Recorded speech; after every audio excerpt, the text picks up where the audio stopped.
இந்த வெள்ளை அறிக்கை என்பது ஒரு வெற்று அறிக்கை என்றும், இந்த வெள்ளை அறிக்கையுடைய உண்மையான நோக்கம் இப்போது பொறுப்பேற்றிருக்கக்கூடிய தாவேக அரசு தன்னுடைய இயலாமையை மூடி மறைக்கக்கூடிய உத்தியாக மக்களிடத்திலே கொடுத்த தேர்தல் வாக்குறுதிகளை நிறைவேற்றுவதற்கு வகை தெரியாமல் தங்கள் கையை விரித்து தங்கள் இயலாமையை தெரிவிக்கக்கூடிய ஒரு எஸ்கேபிசம் என்று சொல்லக்கூடிய மக்கள் கோபத்திலிருந்து தாங்கள் கொடுத்த வாக்குறுதிகளை நிறைவேற்ற முடியாது என்பதை உணர்ந்து அதிலிருந்து தப்பித்துக் கொள்ளக்கூடிய அளவில் ஏற்கனவே இருந்த திராவிட முன்னேற்ற கழக அரசின் மீது பழி சொல்லி தப்பித்துக் கொள்ள வேண்டும் என்கின்ற ஒரு முயற்சியாகத்தான் இந்த வெள்ளை அறிக்கை என்ற பெயரிலே அவர்கள் வெளியிட்டிருக்கக்கூடிய வெற்று அறிக்கை இருக்கிறது என்று நான் கருத்தினை தெளிவாக தெரிவித்திருந்தேன். உதாரணமாக பார்க்க வேண்டும் என்று சொன்னால், இந்த வெள்ளை அறிக்கை கொடுப்பது என்பது ஏதோ தமிழ்நாட்டிலே நிதிநிலை விவகாரத்தில் இது முதன்முறை அல்ல.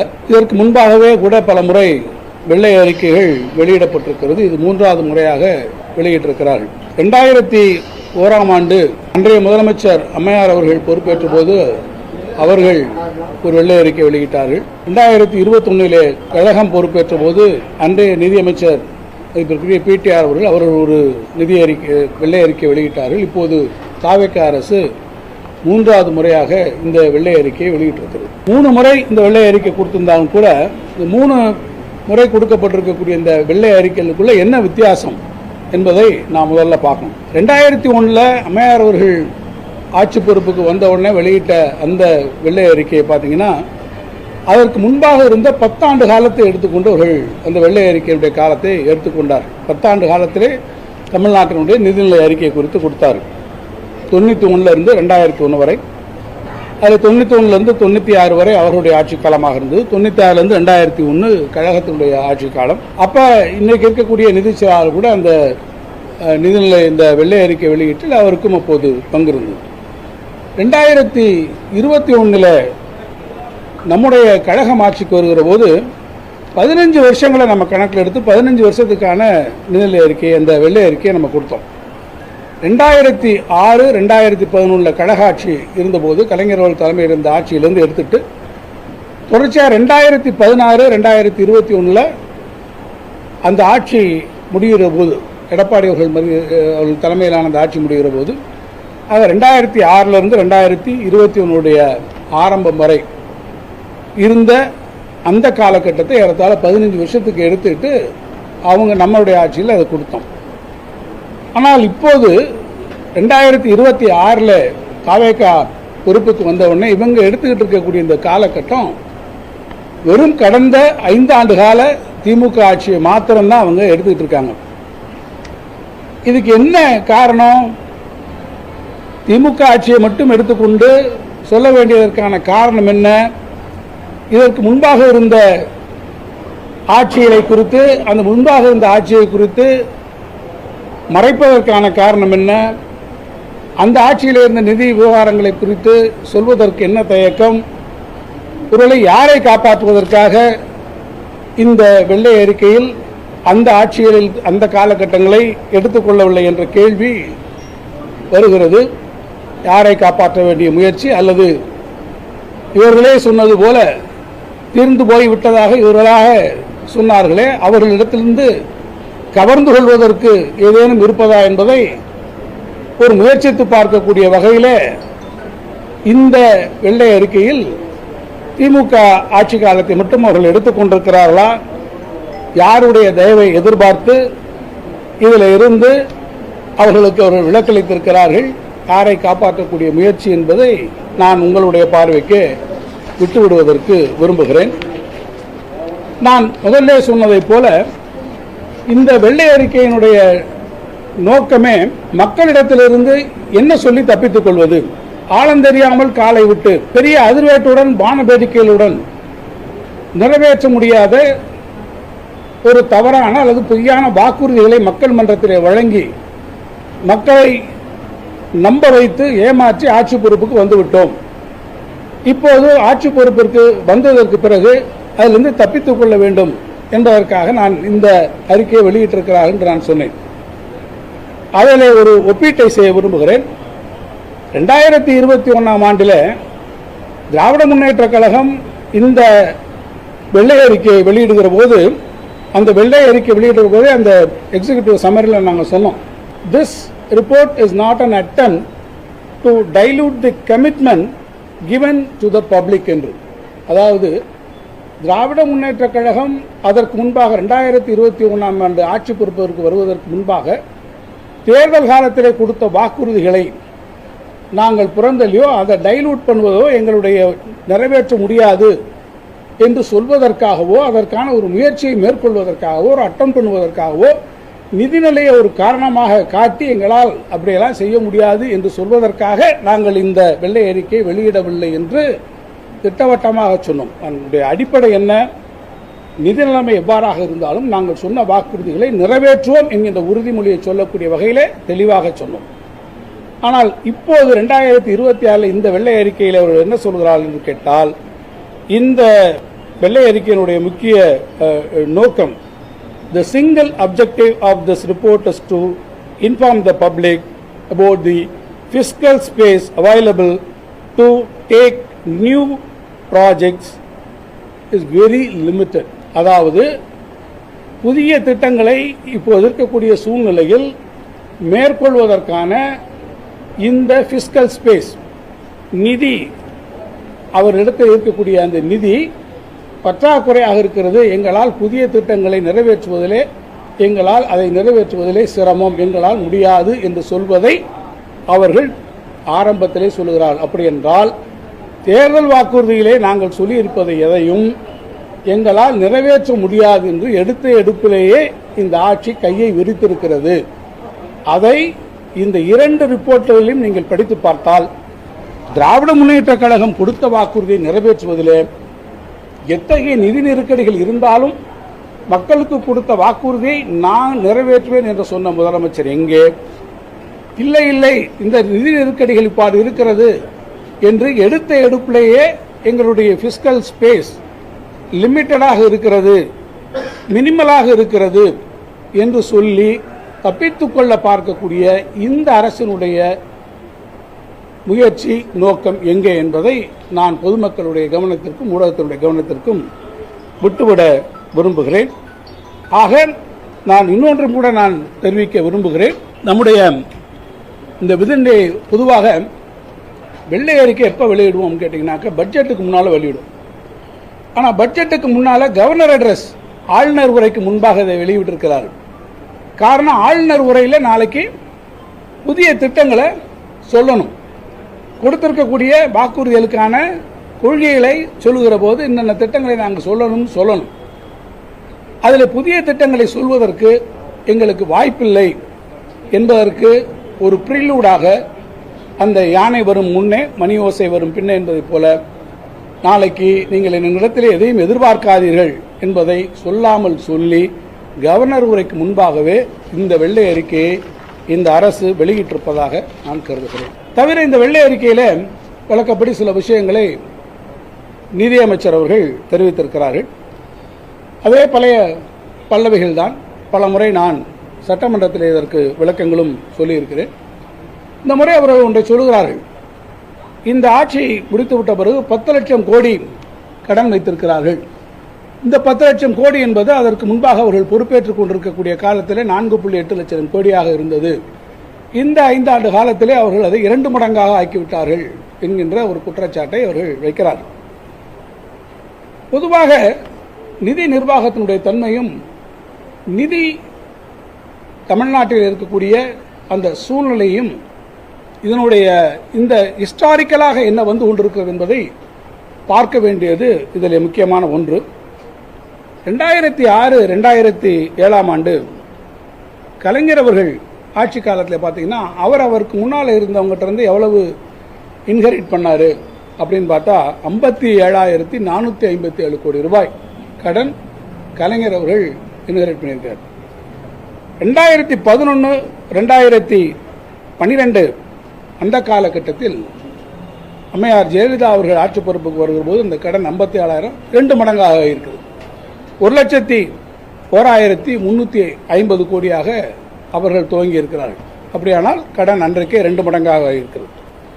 2016-17 பார்த்தீங்கன்னா அந்த கடன் 2,11,066 கோடியாக வந்திருக்கிறது. மீண்டும் அது 1,01,000 கோடியிலிருந்து ஏறத்தாழ 2 மடங்கு வந்திருக்கிறது. 2021-22 எடப்பாடியார் அவர் ஆட்சியில் வருகிற போது அந்த கடன் 4,85,000. அந்த அவர் ஆட்சி முடிகிற போது நம்ம வரும்போது நம்ம இன்கிரேட் பண்ணுறோம். அப்போ அது 4,85,000 கோடியாக அது 2.7 மடங்கு 2.7 மடங்காக அது உயர்ந்து நாம் அது வந்திருக்கோம். அதுக்கப்புறம் இப்போ 10 லட்சம் கோடி வந்திருக்குது என்று சொன்னால் ஹிஸ்டாரிக்கலாக இந்த கடனுடைய மடங்கு விகிதம் என்பது தொடர்ச்சியாக அது இருக்கிறதே தவிர இது ஏதோ திராவிட முன்னேற்ற கழக ஆட்சி இந்த 5 ஆண்டு காலத்தில் இந்த 10 லட்சம் கோடி 4 லட்சம் கோடி 4.8 லட்சத்திலிருந்து இவங்க தான் 2 மடங்காக ஆக்கிவிட்டார்கள் என்று சொல்லுகிறார்கள். தமிழ்நாட்டை பொறுத்த மட்டும் நான் புள்ளி உரங்களோடு சொன்னதைப் போல இது 2 மடங்காக வரக்கூடிய இந்த பேட்டர்ன் தொடர்ச்சியாக இருக்கும். கடன் இந்த பேட்டர்னில் வரும். நான் இன்னும் கூட சொல்லுவேன், இந்த செய்தியாளர் சந்திப்பிலே நான் ஒரு சவாலாக சொல்லுகிறேன். தாவேக ஆட்சி 5 வருடங்களை ஒருவேளை அவர்கள் நிறைவு செய்து அவர்கள் அடுத்த தேர்தலை அவர்கள் சந்திப்பார்கள் சொன்னால் தாவேக ஆட்சியினுடைய அந்த 5 ஆண்டு கால இறுதியில் அவர்களுடைய கடன் 20 லட்சம் கோடியாக நிச்சயமாக உயரும். இதை நான் ஒரு சவாலாக உங்களிடத்திலே தெரிவிக்க விரும்புகிறேன். அதை அவர்களால் யாராலும் தவிர்க்க முடியாது என்பதையும் நான் திட்டவட்டமாக தெரிவிக்கிறேன். இன்னொன்றையும் கூட சொல்லுகிறேன், பக்கம் பக்கமாக எழுதி கடன் வாங்கிவிட்டார்கள் என்று சொல்லுகிறார்களே, நான் இந்த அரசை நோக்கி இந்த நிதி அமைச்சகத்தை நோக்கி நான் ஒரு சவாலாக சொல்லுகிறேன். திராவிட முன்னேற்ற கழக ஆட்சி கடந்த 5 ஆண்டுகளில் நாங்கள் ஒவ்வொரு ஆண்டும் வாங்கியிருக்கக்கூடிய சராசரி கடனை விட ஒவ்வொரு ஆண்டிலும் நாங்கள் வாங்கியிருக்கக்கூடிய சராசரி கடனை விட நீங்கள் உங்களுடைய ஆட்சியில் அந்த ஒவ்வொரு நீங்கள் வாங்கக்கூடிய கடனை நீங்கள் குறைத்து வாங்கினோம் என்று நீங்கள் நிரூபித்து விடுங்கள். நான் என்னுடைய பொறுப்பிலிருந்து நான் விலகிக் கொள்கிறேன். நான் சவாலாக சொல்லுகிறேன், நாங்கள் வாங்கியிருக்க கடனை விட நீங்கள் குறைத்து நாங்கள் உங்களுடைய ஆட்சி காலத்தில் 5 ஆண்டு காலங்களில் நாங்கள் வாங்கியிருக்கக்கூடிய சராசரி கடனை விட ஒவ்வொரு ஆண்டிலாவது நாங்கள் கடனை குறைத்து வாங்கினோம். அப்படி கடனை குறைத்து வாங்கி நாட்டிலே நீங்கள் சொல்லியிருக்கிறீர்களே, உங்களுடைய வெள்ளை அறிக்கையிலேயே கூட சொல்லுகிறீர்களே, நல்ல திட்டங்கள் நடைபெற்று கொண்டிருக்கிறது என்று எங்களுக்கு கிரெடிட்டையும் எங்களுக்கு கொடுத்திருக்கிறீர்களே, அந்த திட்டங்களை நிறைவேற்றி நடப்பிலே நாங்கள் கொண்டு வந்திருக்கக்கூடிய திட்டங்களையும் நிறைவேற்றி நீங்கள் சொன்ன வாக்குறுதிகளையும் நீங்கள் நிறைவேற்றி உங்களுடைய மிகவும் சிறப்பான நிதி மேலாண்மையை உங்களுடைய ஃபிஸ்கல் ப்ரூடன்ஸை வெளிப்படுத்தி ஒரு திறமையான நிதி நிர்வாகத்தை நீங்கள் மேற்கொண்டு இத்தனையும் செய்து நாங்கள் வாங்கியிருக்கக்கூடிய சராசரி கடனை விட ஒவ்வொரு வருடத்திலும் நீங்கள் கடன் குறைவாக வாங்கினேன் என்று நீங்கள் நிரூபித்துவிட்டால் நான் பொறுப்பிலிருந்து விலகிக் கொள்கிறேன் என்பதை நான் இந்த அரசுக்கு ஒரு சவாலாகவே நான் சொல்லிக்கொள்ள விரும்புகிறேன். இன்னொன்று, இன்ட்ரெஸ்ட் பேமெண்ட்டை பற்றி வேற சொல்லியிருக்காங்க. குஜராத்தை கம்பேர் பண்ணியிருக்காங்க. குஜராத்தில் வெல்ஃபேர் ஸ்கீம்ஸ் ஒன்றும் கிடையாது. பெரிய அளவில் நம்மை மாதிரி மகளிர் உரிமை தொகை கொடுக்குறோம், விடியல் பயணம் கொடுக்குறோம், காலை உணவு திட்டம் கொடுக்குறோம், அல்லது நம்முடைய அரசாங்க ஊழியர்களுக்கான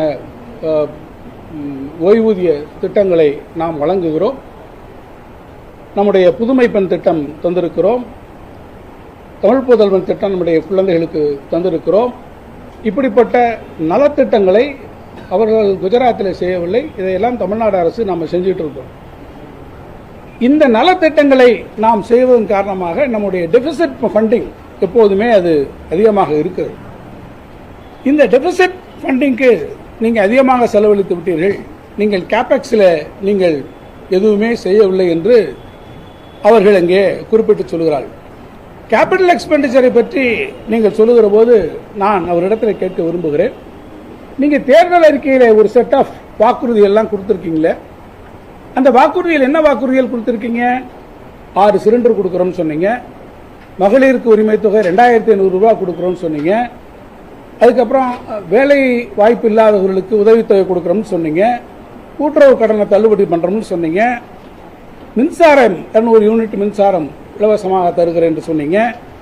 அதே போல் ஓஏபி வாங்குறவங்க மாற்றுத்திறனாளி தோழர்களுக்கு அவருடைய ஓய்வூதியத்தை உயர்த்தி தருகிறோம் என்று நீங்கள் சொன்னீங்க. நீங்கள் சொல்லியிருக்கக்கூடிய இத்தனையும் கேபிட்டல் எக்ஸ்பெண்டிச்சர்லையா வருது? எங்கேயாவது கேபிட்டல் எக்ஸ்பெண்டிச்சரை பற்றி நீங்கள் உங்களுடைய வாக்குறுதியில் பேசியிருக்கீங்களா? இல்லையே. அவ்வளவு ஏன் இப்போ ஒரு பெரிய ஃபேன்ஃபேரோட ஆரம்பிச்சிருக்கீங்களே சிங்கப்பெண் திட்டம். அந்த சிங்கப்பெண் திட்டத்துக்கு நீங்கள் செலவழிக்கக்கூடிய செலவு கேபிட்டல் எக்ஸ்பெண்டிச்சர்லையா வருது? காலை உணவு திட்டத்தை விரிவாக்கம் செய்கிறேன் என்று சொல்லுகிறவர்களே வரவேற்கிறோம். அப்படி நம்முடைய மாண்புமிகு முதலமைச்சர் அண்ணன் தளபதி அவர்கள் இருந்தபோது இந்தியாவிலே முதல் முறையாக கொண்டு வந்த திட்டம் காலை உணவு திட்டம். அந்த திட்டத்தை நாங்கள் விரிவாக்கம் செய்கிறோம் என்று சொல்லுகிறீர்கள். அப்படி அந்த திட்டத்திற்கான பணம் கேபிட்டல் எக்ஸ்பெண்டிச்சரில் வரப்போகிறது. அது கேபிட்டல் எக்ஸ்பெண்டிச்சரில் நீங்கள் என்ன செய்திருக்கிறீர்கள்? கேபிட்டல் எக்ஸ்பெண்டிச்சர் எங்கே அதிகமாக வரக்கூடிய திட்டங்கள் திராவிட முன்னேற்ற கழக ஆட்சியிலே சொன்ன திட்டங்களை வந்தவுடனே நிறுத்துவதற்கான வேலையை பார்க்கிறீர்கள். ஈசியாவில் இருக்கக்கூடிய எலிவேட்டட் ஹைவே வந்த உடனே அதை நிப்பாட்டுங்கன்ட்டீங்க. பரந்தூர் ஏர்போர்ட்டு அதை நிப்பாட்டி வைங்கன்னு சொல்லிட்டீங்க.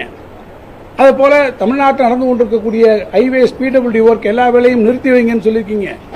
எங்கெல்லாம் கேபிட்டல் எக்ஸ்பெண்டிச்சர் ப்ராஜெக்ட்ஸ் வருதோ அங்கெல்லாம் நிறுத்தி வைங்கள் என்று சொல்லிவிட்டு வெள்ளை அறிக்கையிலே மூலதன செலவுகளிலே நீங்கள் முக்கியத்துவம் தரவில்லை என்று சொல்வது எந்த வகையிலே பொருத்தமாக இருக்கும் என்று நான் உங்களிடத்திலே கேள்வியை எழுப்ப விரும்புகிறேன்.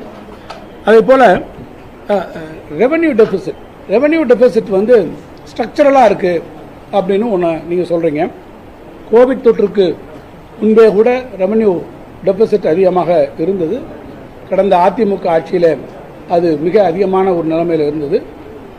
திமுக ஆட்சிக்கு வந்ததுக்கு பிறகு ரெவென்யூ டெபிசிட்டை நம்ம குறைக்கிறோம். ரெவென்யூ டெபிசிட்டோடைய போக்கை நான் உங்களுக்கு சொன்னேன். 45,000 கோடியாக அது குறைக்கப்பட்டு வந்தது.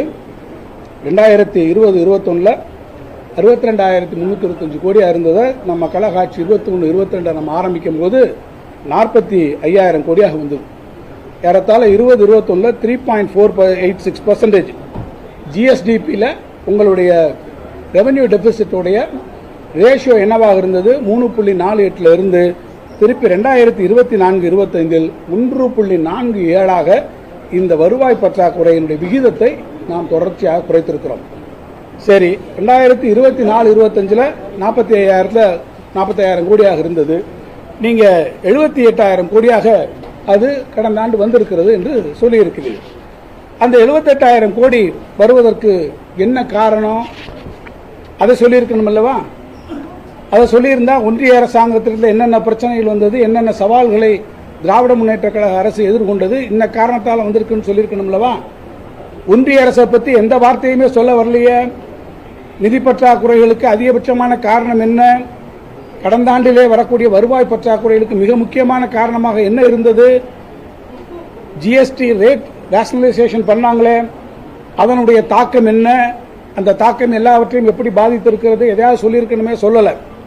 ஆனால் நான் உங்களிடத்தில் சொல்ல விரும்புகிறேன், ஏன் அந்த 78,000 கோடி வந்தது? ஒன்றிய அரசாங்கத்தால் ஜிஎஸ்டியில் வரக்கூடிய சீரமைப்பு, அந்த நடப்பு நிதியாண்டில் நீங்கள் மட்டும் ஜிஎஸ்டி ரேஷனலைசேஷன் நம்மெல்லாம் போய் அப்போஸ் பண்ணோம். தமிழ்நாடு உள்ளிட்டு இருக்கக்கூடிய பல மாநிலங்கள், கர்நாடகா, தமிழ்நாடு, தெலுங்கானா உள்ளிட்டு இருக்கக்கூடிய கேரளா போன்ற மாநிலங்கள்லாம் நம்ம கடுமையாக அழுத்தோம். அந்த வரியில் நம்ம ரேஷனலைசேஷனில் இன்றைக்கி எவ்வளோ குறையுது? 11,709 கோடி குறையுது. டான்ஜெட்கோக்கு கொடுக்கக்கூடிய இழப்பீட்டு நிதி 16,507 கோடி.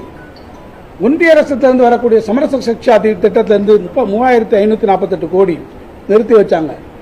ஜல்ஜீவன் மிஷன்லேருந்து வர வேண்டிய பணம் 3,112 கோடி. நிதி ஆணையத்தினுடைய மானியம் 2,246 கோடி. ஜிஆர்எஃப் 3,087 கோடி. டெவல்யூஷன் மத்திய வரிகளில் இருக்கக்கூடிய நம்முடைய பங்கு 1,200 கோடி. ஆக ஒட்டுமொத்தமாக இதில் மட்டும் நமக்கு 41,411 கோடி ரூபாய் நமக்கு கடந்த ஆண்டில் நீங்கள் ஒன்றிய அரசினுடைய சவால்களின் காரணமாக அவர் கொடுத்திருக்கக்கூடிய நிதி குறைப்பின் காரணமாக ஒரு மிகப்பெரிய இழப்பு நமக்கு ஏற்பட்டிருக்கு. இதை பற்றி எங்கேயாவது அவங்க சொல்லியிருக்காங்களான்னா அவங்க அதை கன்வீனியன்ட்டாக விட்டு விட்டார்கள். ஏதோ இந்த 78,000 கோடியும் நம்மளுடைய நிதி மேலாண்மையிலே குறைபாடு இருக்கிறது, நாம் நிதி மேலாண்மை சரியாக செய்யவில்லை, அதனால் தான் இந்த குறைபாடு வந்தது என்பது போன்ற ஒரு தோற்றத்தை, ஒரு பொய்யான குற்றச்சாட்டை தமிழ்நாட்டு மக்கள் மத்தியிலே ஒரு பிம்பத்தை உருவாக்குவதற்கு முயற்சிக்கிறார். நான் அன்போடு கேட்டுக்கொள்வேன், நிதித்துறையில் இருக்கக்கூடியவர்களுக்கு ஒரு அடிப்படையான இன்டலெக்சுவல் ஆனஸ்டி தயவு செய்து உங்களுக்கு வேண்டும். இந்த 78,000